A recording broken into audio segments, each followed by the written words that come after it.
ए, उधर देखना रे। अरे कोई बचाओ इसे, बचाओ।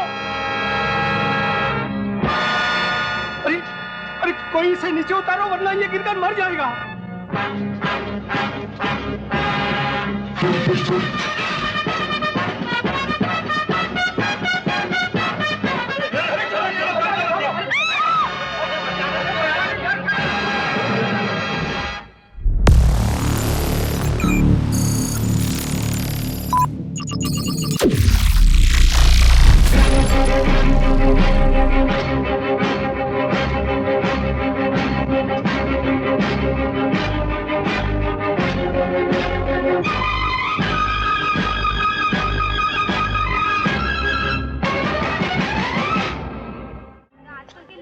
देखा, अरे आदमी आदमी में कितना फर्क होता है। एक ये है और एक है वो अनवर जो खुलेआम गर्द बेचता है। हाँ, इसे कोई रोकने वाला भी नहीं है।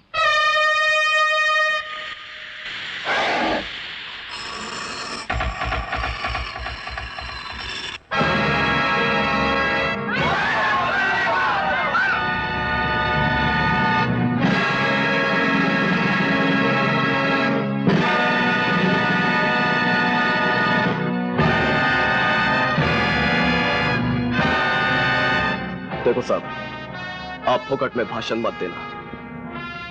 मैं ये धंधा बंद करने वाला नहीं हूं। अंकल अंकल, हमारे अंकल को मत मारो, मत मारो हमारे अंकल को। अंकल अंकल, हमारे अंकल को मत मारो। ए साहब, तूने एक बच्चे पे हाथ उठाया, अब उन तेरी वाट लगा डालेगा। या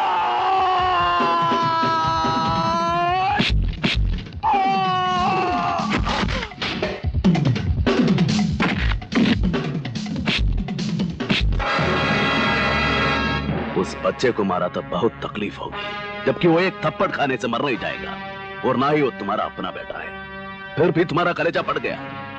अब सोच, जिनके जवान बेटों को तुम ट्रक गिलाकर मार देते हो, उनके माँ बाप के दिल पर क्या गुजरती होगी। सोच सोच।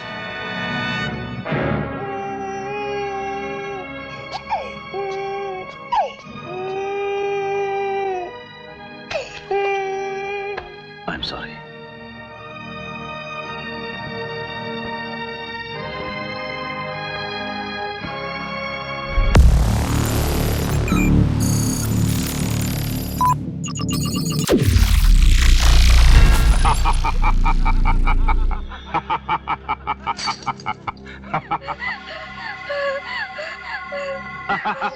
मुझे बचा लीजिए राजा साहब, मुझे बचा लीजिए, मुझे इससे बचा लीजिए राजा साहब, मुझे बचा लीजिए राजा साहब।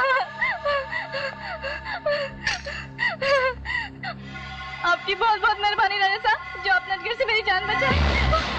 अजगर से ज्यादा मजबूत मेरे बाजू हैं। उससे बच गई हो लेकिन मुझसे नहीं बचोगी। मुझे छोड़ दीजिए राजा साहब, मुझे छोड़ दीजिए। ताजे फूलों को मैं सिर्फ एक बार चूमता हूँ, बासी फूलों की तरफ तो देखता भी नहीं। सिर्फ एक बार ही की तो बात है। हा? भाई साहब, मछली फिसल गई।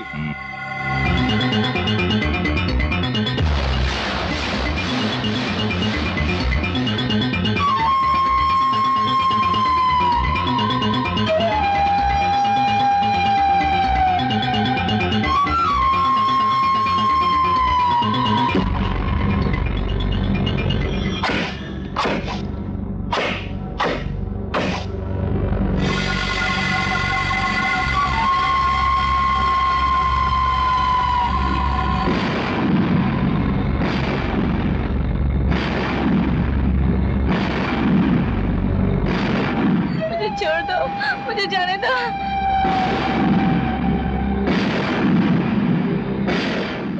मुझे जाने दो।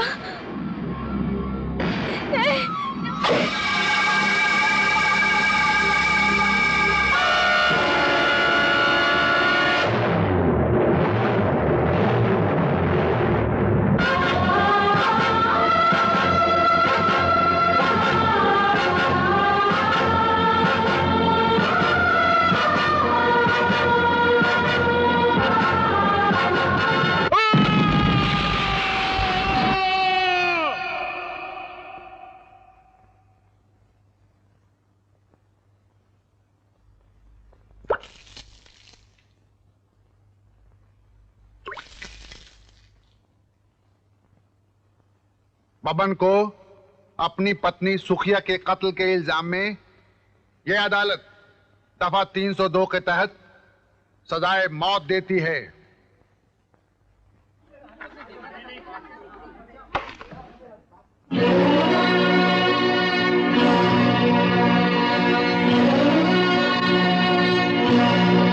जीवा, ये तुमने क्या किया? वही जो आपने किया था। फर्क सिर्फ इतना है कि आपने यशपाल सिंह को अदालत से बाइज्जत रिहा कर दिया था और मैंने उसे जिंदगी से बाइज्जत रिहा कर दिया। जानती हो, जो कुछ तुम कह रही हो उसके एवज में तुम्हें फांसी की सजा भी दी जा सकती है। मैं फांसी के फंदे को मंगलसूत्र की तरह गले में प्यार से पहनूंगी। मेरी आपसे एक विनती है जज साहब, जिन सुहाग के कपड़ों में विदा होकर ससुराल गई थी, उन्हीं कपड़ों में मुझे फांसी देने का हुक्म दिया जाए।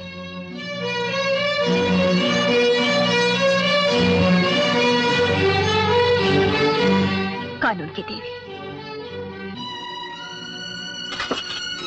मैंने प्रतिज्ञा की थी कि जब तक यशपाल सिंह की चिता नहीं सजाई जाती, मैं चूड़ियां नहीं तोड़ूंगी।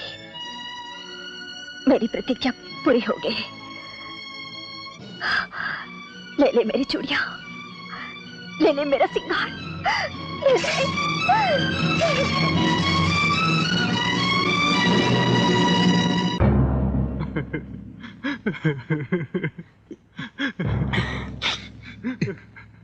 लगता है बड़े मालिक नहीं आएंगे। पंडित जी। ओम तत्सद्ये ब्रह्मोदितीय प्रार्धे श्री श्वेतवारा कल्पे जम्बू दीपे। बड़े मालिक आ गए।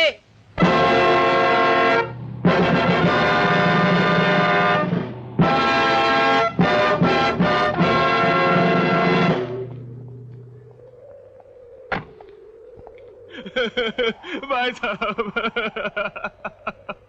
धीरज रखो भाईपाल, चलो। हम तो ये सोच रहे थे,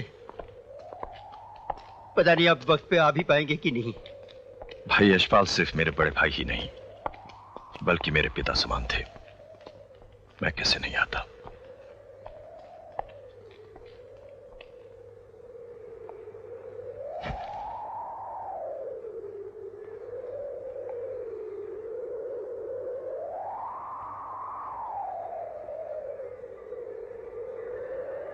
ओम तत्सद्ये ब्रह्मोदितीय प्रार्धे श्री श्वेतवारा कल्पे जम्बूदीपे भरतखंडे आर्यावर्तिक देशांतर्गते कलियुगे कलिप्रथम चरणे मम भ्राता मुख अग्नि समर्पयामि।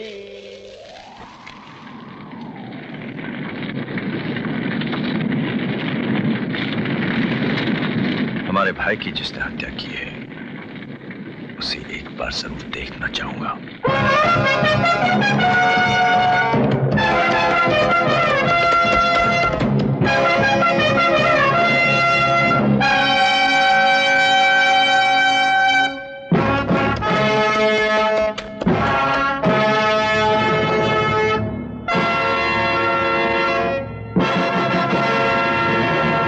भाभी माँ, आप और यहाँ? आपको यहाँ नहीं आना चाहिए था भाभी माँ। जहाँ चिता जलती है वहाँ कोई औरत नहीं आती। जिसका पति जवानी में मर जाए वो औरत नहीं रह जाती। कृपाल सिंह, मैं ये जानने आई हूं कि आप अपने भाई की मौत का बदला जीवा से लेंगे या नहीं। भाभी माँ, अच्छा तो ये होता कि आप जीवा को क्षमा कर दें, क्योंकि सच्चाई ये है कि इस सारे मामले में दोष भाई साहब का ही है। कृपाल सिंह, मेरे सुहाग में भले ही खोट था, लेकिन मेरे सिंदूर में कोई मिलावट नहीं थी। और महिपाल सिंह, तुम लोग यहाँ खड़े रहकर क्या कर रहे हो? चिता के पूछने का इंतजार? हाँ भाभी माँ, ताकि भाई साहब की अस्थियों को यहाँ से ले जाकर अंतिम संस्कार कर सके। ये चिता नहीं बुझेगी। आज से मैं हवेली नहीं जाऊंगी, यहीं रहकर इस चिता को चलाती रहूंगी। ये चिता उस समय तक चलती रहेगी जब तक जीवा जिंदा है। अपने भाई की चिता देखकर भी आप लोगों के खून में उबाल नहीं आया तो हवेली जाकर चूड़ियां पहन लीजिए। बस भाभी माँ बस। औरतों के तानों से तो बर्फ से भी शोले उठने लगते हैं, और फिर हम तो खानदानी महल पुत्र हैं। अगर आप हवेली नहीं जाएंगी तो हम भी अपने भाई की जलती हुई चिता की आग की कसम खाते हैं कि जब तक जीवा की मौत हम अपनी आंखों से देख न ले, हम आपके सामने कभी नहीं आएंगे, कभी नहीं। लिहाजा ये अदालत जीवा को दफा 302 के तहत उम्र कैद की सजा देती है।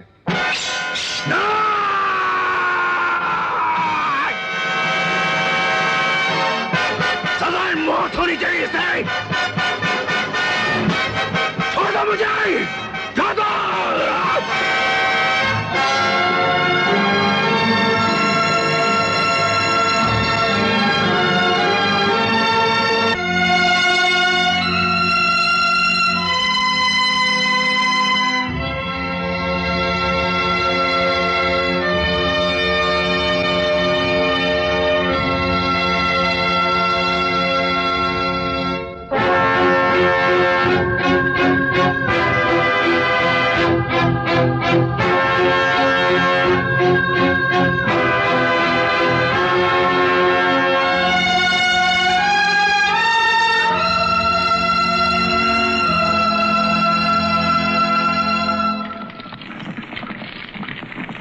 तुम लोग जिस वंश में पैदा हुए हो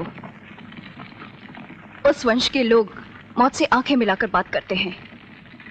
फिर आज तुम लोगों की आंखें झुकी हुई क्यों हैं? आप चिंता मत कीजिए भाभी माँ, वो जेल में अपनी सजा पूरी नहीं कर पाएगी, उससे पहले ही मार दी जाएगी। मरना तो एक दिन सबको है, लेकिन मुझे उसकी मौत से पहले चाहिए। भाभी माँ ठीक ही कह रही थी कि उसे अदालत ले जाने से पहले काट देना चाहिए था। सांप तो घुस गया बिल में, अब लाठी पटकने से क्या फायदा। पोजीशन ये है कि जीवा जेल में है, अब हमें जो कुछ भी करना है बड़े सोच समझ के, बड़े आराम से करना होगा, समझ गए? प्रशांत, बताओ भाभी मां के सामने क्या चीज जलती है? आग। आग नहीं, हमारे खानदान के नाम पर जलता हुआ दाग है, जिसे जल्द से जल्द किसी भी कीमत पर मिटा देना होगा।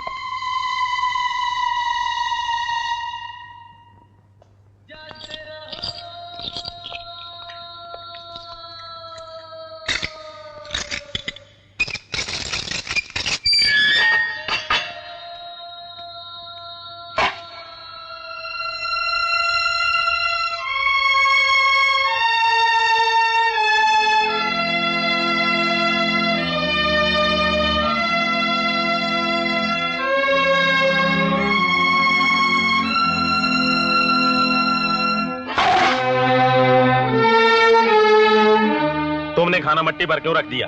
मट्टी खाओगी क्या? ये बदन किसका है? मिट्टी का।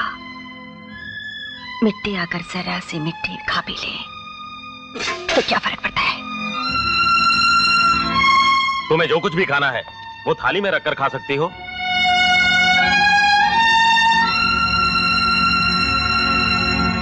ये थाली खाने और मुंह के बीच का दलाल है, और मुझे दलाल उनसे सख्त नफरत है।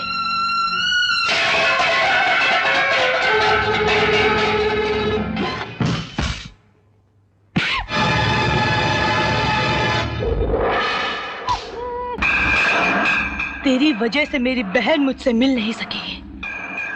तूने ही शिकायत की थी ना मेरी? बोल। भाग रे। इसी नल्ली से तेरी आवाज निकली थी ना? हाँ बोल। काट दूं? काट दूं? अरे साली मेरे बॉस से पंगा लेते हैं। अरे इस मरील को मारने से क्या फायदा? बस मैं तुम्हारे लिए खुशखबरी लाई हूँ, वो जेल में आ गई है जिसकी बहुत चर्चा थी। नहीं नहीं, मुझे मत मारो, नहीं मुझे मत मारो।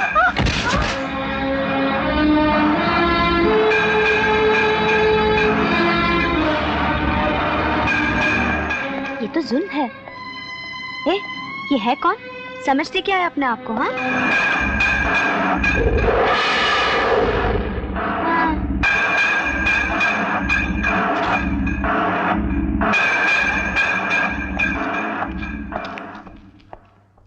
अरे तुम्हें इसके मुंह नहीं लगना चाहिए था। तुम नहीं जानती है कौन है? वही तो पूछ रही हूँ कि है कौन? इसने 50 मर्डर किए हैं। इसका नाम है डाकू कर्माबाई।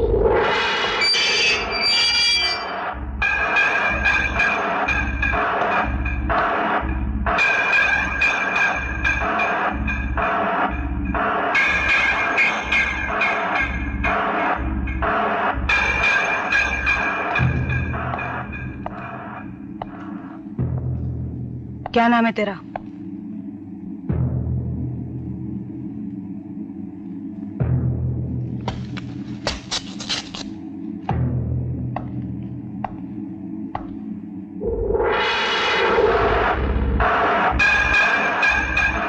लगता है एक ही खून करके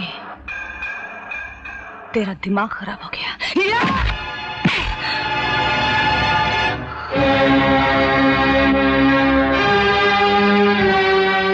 इसके पेट में बच्चा है। बच्चा?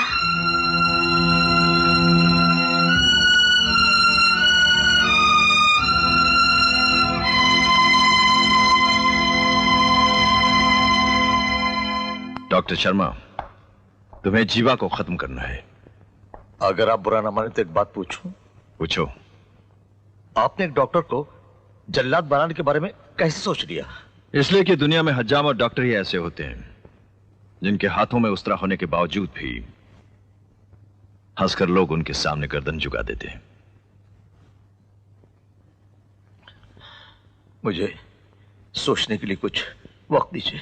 बैठ जाओ डॉक्टर।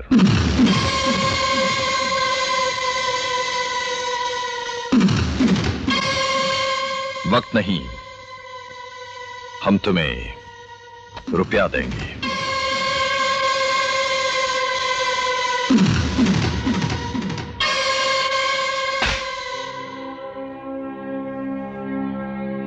मेरे हिसाब से जीवा का टाइम पूरा हो गया है। अब और कोई रास्ता नहीं है। बच्चे की डिलीवरी के लिए उसे हॉस्पिटल भेजना ही पड़ेगा। मैं बच्चे को यही जन्म दूंगी।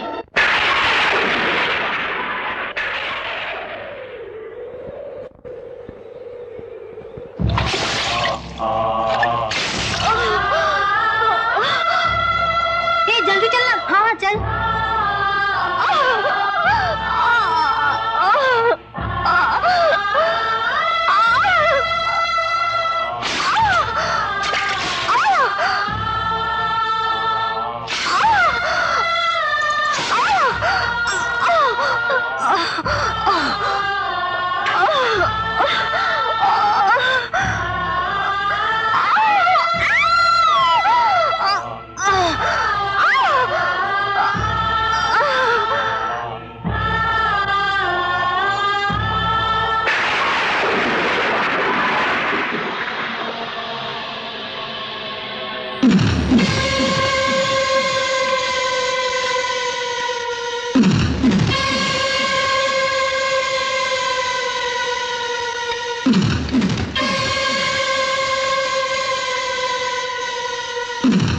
डॉक्टर शर्मा से कहना कि बच्चे की नाभि इस कैंची से काटे ताकि मां बेटे दोनों के जिस्म में जहर एक साथ फैल जाए।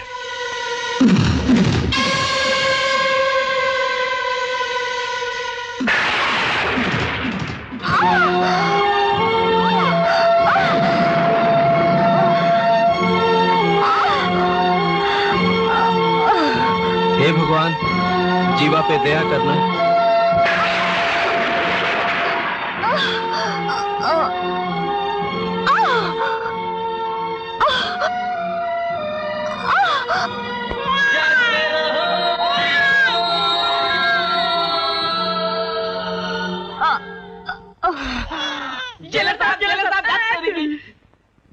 सर, जीवा को बेटा पैदा हुआ। बेटा।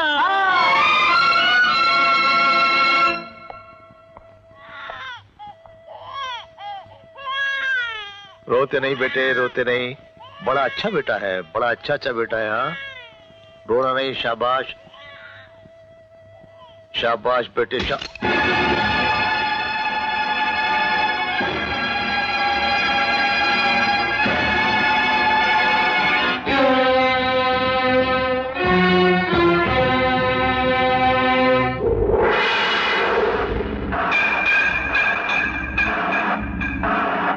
डॉक्टर साहब, हमारी यह रस्म है, नाभि तीर से काटी जाती है।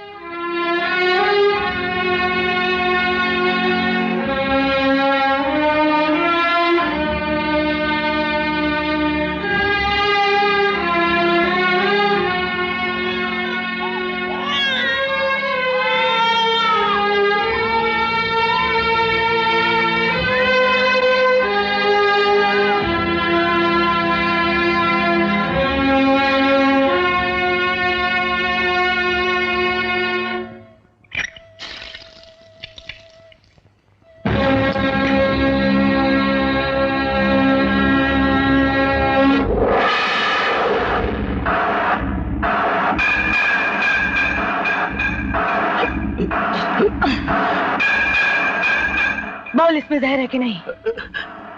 बोल। भगवान का दूसरा रूप होती है माँ, और माँ का दूसरा रूप होता है डॉक्टर। और तूने तो उस मासूम को बेटा भी कहा था ना, उसके बाद भी इतना हरामी कौन?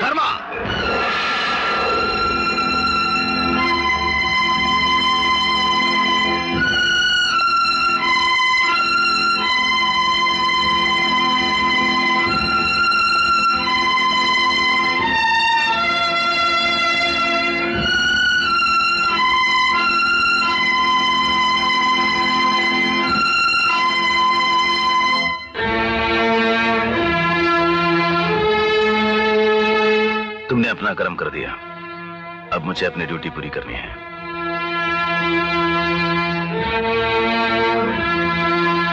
आप आइए मेरे साथ।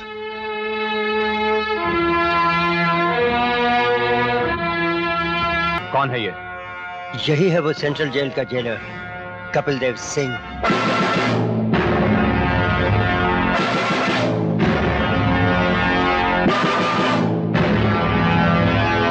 कहाँ है कृपाल सिंह? हम यहाँ हैं। ऊंचाई पर रहने का एक फायदा होता है, किसी के सर से टोपी या पगड़ी उछालने की जरूरत नहीं पड़ती, वो खुद ब खुद गिर जाती है। लेकिन एक नुकसान भी है, ऊंचाई पर रहने वालों को हर वक्त सर झुकाकर बात करनी पड़ती है, और नीचे वाले हमेशा सर उठाकर बात करते हैं। तुम्हारे बारे में हमने जैसा सुना था वैसा ही पाया। अब तो हमें तुमसे मिलना ही पड़ेगा।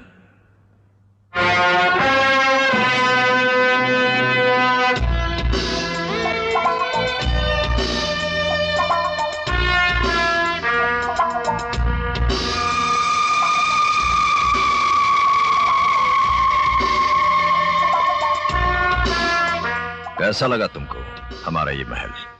बहुत ही खूबसूरत, लेकिन लंबाई चौड़ाई में मेरी जेल से कम है। दूसरी बात यह है कि यहां कबूतर उड़ते हैं, जबकि मेरी जेल में मेरी मर्जी के बिना एक परिंदा भी पर नहीं मार सकता। लगता है डॉक्टर शर्मा के जहर को जहां पहुंचना चाहिए था वहां ना पहुंचकर तुम्हारे अंदर आ गया है। शायद इसीलिए जेलर साहब सिग्नल की तरह लाल पीले हो रहे हैं। इन्हें शायद ये नहीं मालूम कि सिग्नल तोड़ना हमारी पुरानी आदत है।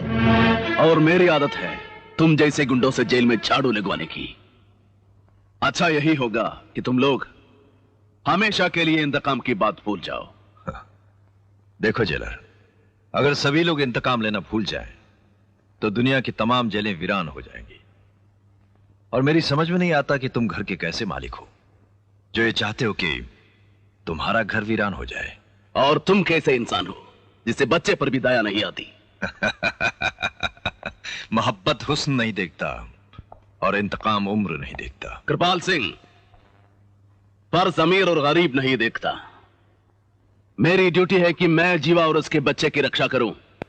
याद रखना, अगर तुम मेरे और मेरी ड्यूटी के बीच आए तो मैं तुम्हारे और तुम्हारी सांसों के बीच आ जाऊंगा।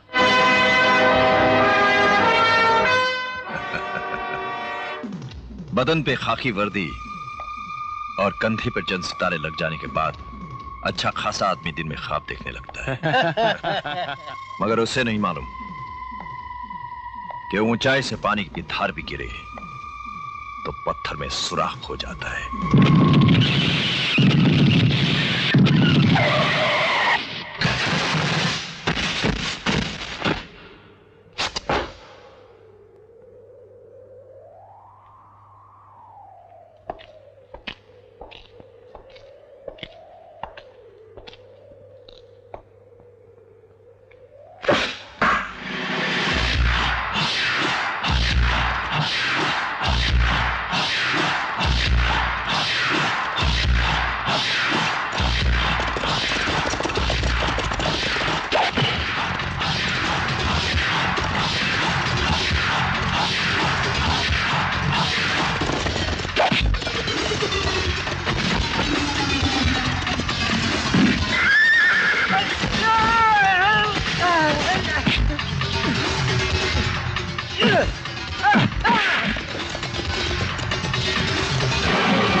महिपाल, खत्म कर दो उसे।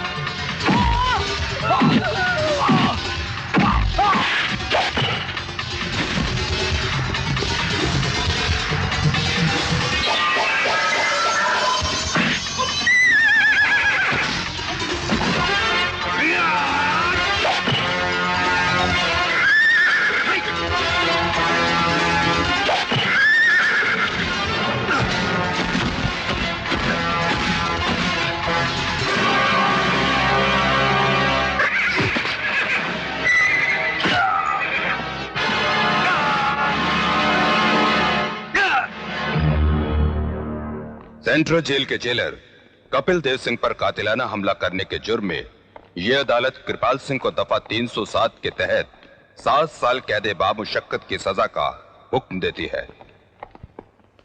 जीवा, बाहर तुमसे कोई मिलने आया है।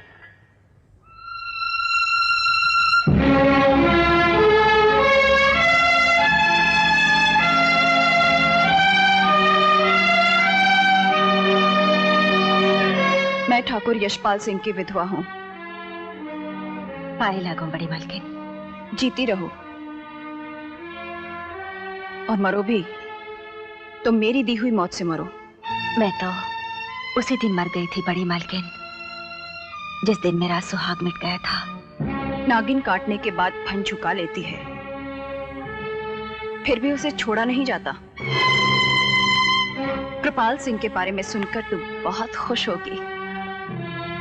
मैं तुम्हारी उन्हीं खुशियों को डंक मारने आई हूं। याद रख जीवा, कृपाल सिंह के जेल चले जाने से सिर्फ इतना हुआ है कि तेरी मौत का समय कुछ टल गया है। मैं जिस आग से चल रही हूं, तुम्हें भी उसी आग में जलना होगा। मैं कभी नहीं चल सकती। ऐसी क्या चीज है तू? एक विधवा स्त्री उस मोमबत्ती की तरह होती है जिसमें धागा नहीं होता, और ऐसी मोमबत्ती आग से पिघल तो सकती है लेकिन जल नहीं सकती। क्या अपने बेटे को जलता हुआ देखकर भी नहीं जलोगी? लेकिन इसमें मेरे बेटे का क्या कसूर है? और मेरी कोख का क्या कसूर था जो वो बांझ रह गई? कुछ कसूर आपकी कोख का भी है बड़ी मालकिन। मैं तो सिर्फ एक रात के लिए अपने पति के साथ रही, लेकिन आप तो 5-6 साल अपने पति के साथ रही। फिर भी आप जिया! मेरी आपसे एक विनती है बड़ी मालकिन, जिंदगी में कभी एक मां से टकराने की कोशिश मत कीजिए, वरना वो आप पर भारी पड़ जाएगी और आप हार जाएंगी। जीवा! तेजेश्वरी ने आज तक हारना नहीं सीखा। तुम जानती नहीं, मेरी हैसियत, मेरी औकात, मेरी शक्ति के सामने तुम जैसी मामूली माओ की कोई हस्ती नहीं। और आप ये नहीं जानती, रेगिस्तान चाहे कितना ही बड़ा हो, उससे ज्यादा वजन उस मुट्ठी भर मिट्टी का होता है जिसने किसी पौधे को जन्म दिया हो। जीवा, अगर तूने बच्चे को जन्म दिया है तो मैं मौत को जन्म दूंगी। सुन ले, तेरे बच्चे की मौत तुझसे पहले होगी, तुझसे पहले। ऐसा कभी नहीं हो सकता। फानूस बनकर जिसकी हिफाजत हवा करे, वो शमा क्या बुझेगी जिसे रोशन खुदा करे। शेर और हकीकत दोनों में बहुत फर्क होता है जेलर। ये हकीकत भी है, हवाएं चिरागों को बुझा देती हैं और कभी चिरागों को जलाने में मदद भी करती हैं। ये नजारा देखेंगे अब तो मेरे जेल के अंदर आइए और देखिए वो सारी कैदी औरतें जो दूसरों की जिंदगी बुझा कराई हैं, वो किस तरह मुन्ना की जिंदगी को अपने प्यार से सींच रही।